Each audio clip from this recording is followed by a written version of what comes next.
Hello everybody, so today Wargames Illustrated have paid a visit to Sarissa Precision, which is just down the road outside of Nottingham. I'm joined by Rich and AJ, and I'm going to ask them a little bit about what they've been up to, what's new, and we're going to kind of start with this. So this is your new catalogue, Rich? It is indeed, yes. So, yeah. Everything that's out this year? Or? There's not so much what's out or coming out, it's all our top sellers. So, right, okay. Yeah, we've thought no one's seen a catalogue in many years. No, it's nice. It's nice to have a printed thing in your hands, isn't it? To flick through, and we've tried to show off a lot of our key products and in the best way possible, and show them off all the products as well. And a lot of our shops that we deal with directly are going to be able to use this to help show what we do and support them, really. And a few people might get one of these as well. Okay, right, yeah, nice one, yeah. So, but just turning right to the back to start with, we've got some new releases in there, haven't we? I thought you meant the awards. Yes, well, I should be pointing to that. Yeah, the Wargames Illustrated Awards. Yeah. All of there. Yes, at the very back, we do have a couple of new items, which we'll show off as we go through this chat, I think. Okay, yeah, cool, yeah. So there are a few new bits in the back. Yeah. Right, okay. So if you didn't know, Sarissa Precision are all about MDF. So they make MDF buildings for wargaming in pretty much every scale, don't you, AJ? Yeah, 15, 20 and 28 we do, yeah. Some 40 as well, so... Okay, cool. And it's all done on site here? Yeah, all on site. Right, okay, so... Exactly how does it work? Not exactly. Briefly, how does it work? You get a big sheet of MDF that comes through the door, and you've got all the machines in here that laser cut that. Yeah. So we get big sheets. Yeah. Chop them down on a saw, put them into the machines. You've got files on there.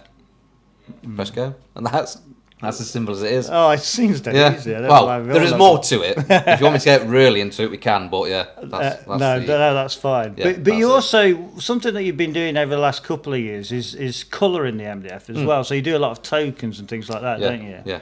Yeah. So that's obviously a different kind of machine, different technology. Yeah. We've got a UV printer. We use that.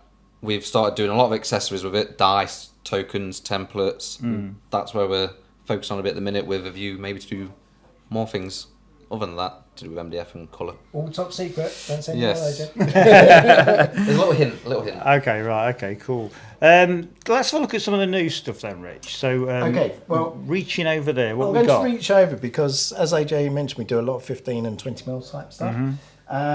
Although we don't have it to hand just at the moment, one of our top sellers is this one, AJ, isn't it? Yes. One of the... It is. Actually, I don't even know what it is. I built it as well. It's one of the chateaus, isn't it? One of our city blocks. Yeah. And the great thing about this particular one is it splits apart and goes back together, and you can end up with one building becoming multiple. I'll pass that over to AJ now that I've broken it up. So split them up. Yeah. So this one's our 28mm version of a townhouse. It's got the dormer type top, and we've got the full built ones as well, but we like this one, and I think quite a few customers do as well, because it breaks apart and goes back together. What we've decided to do is work through our 15mm and 20mm, and you'll be seeing this one coming soon in 15.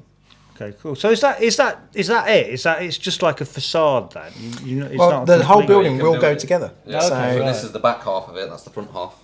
Oh, right, okay. Have a full kit or break it into as many pieces as you like. Jigsaw. But what it allows you to do is obviously place your troops in the building and have a big one. And in the catalogue, actually, you'll see this built by Ismail Alvarez Renenko, who did a bolt action in Spain last year, the big trophy. And we've done a big expose in the middle of the catalogue for one of these, how he's built it for a display as well as a trophy.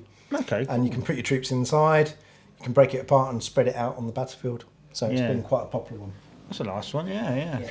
And what else is new over there? Well, the one that's yet to come out, AJ, if I pass that to you. Yeah, that's... Looks a bit Russian to me, that. Yes. So AJ can say a bit about these little ones as well. Similar premise to what Richard just showed you.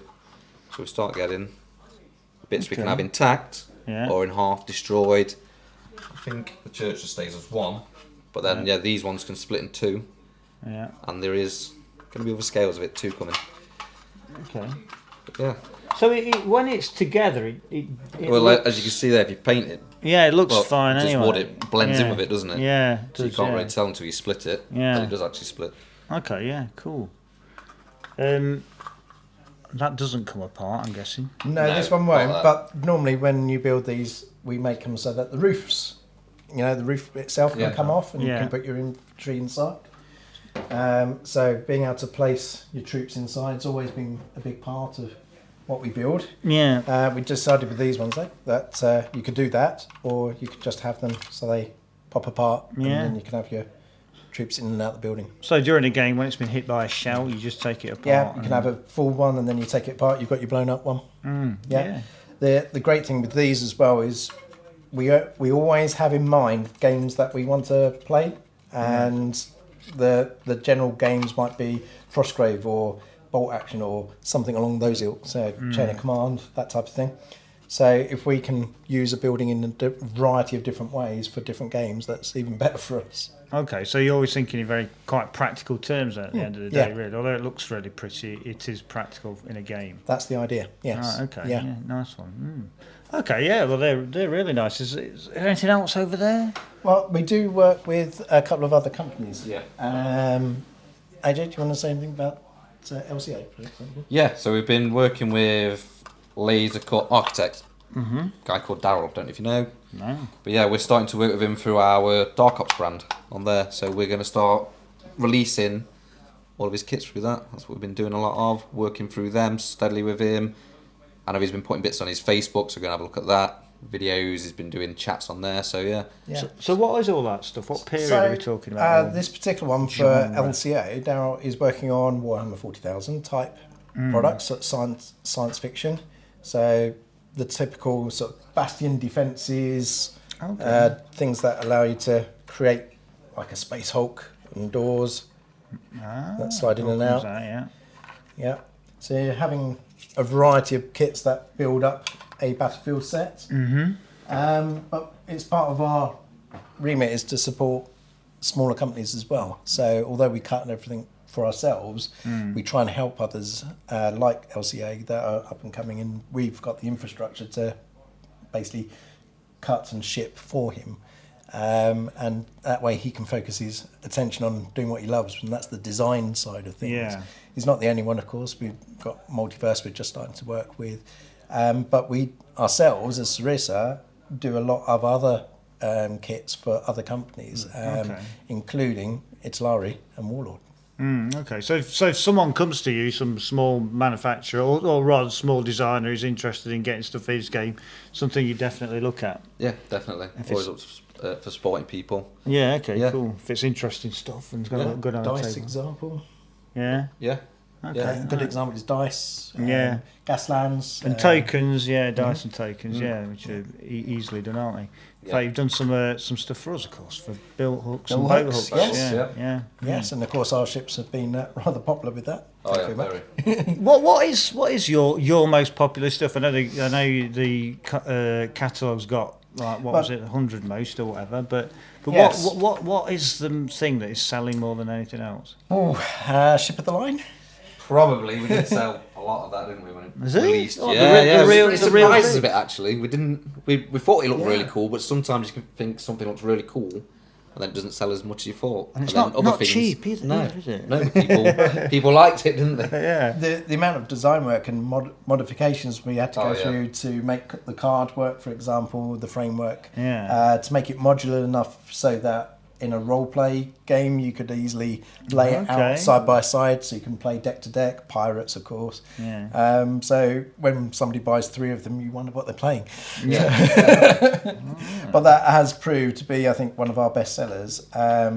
Other than that, I'd say it's a lot of our World War Europe. Yeah. Obviously, there's a variety of games out there.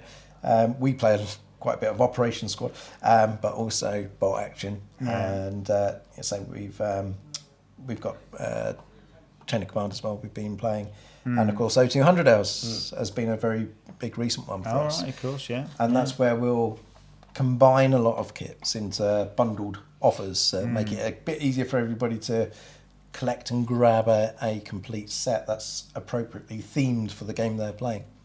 So we try and support outside companies like Graham and Grey for now, doing games like O200, but It's Clash of Catan, isn't they? that's the one. Yes. Yep. Yeah. Supporting theirs with more kits for the Feudal Japan range. Oh, right, okay. Our castle being one of the favourites, which is why we made sure it was in here.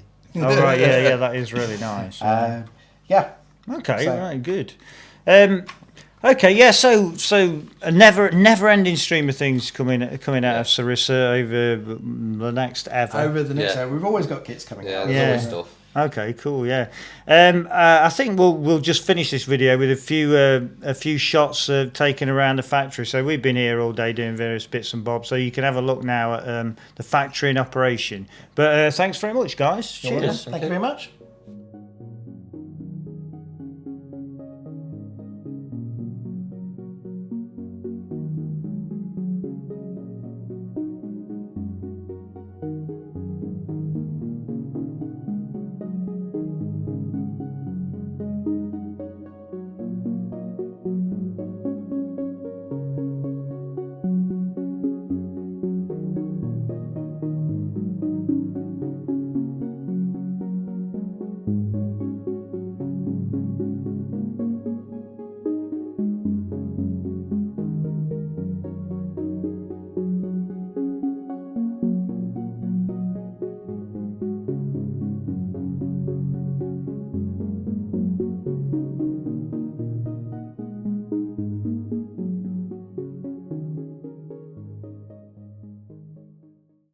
This video has been brought to you by WiPrime, Wargames Illustrated magazine's online members club.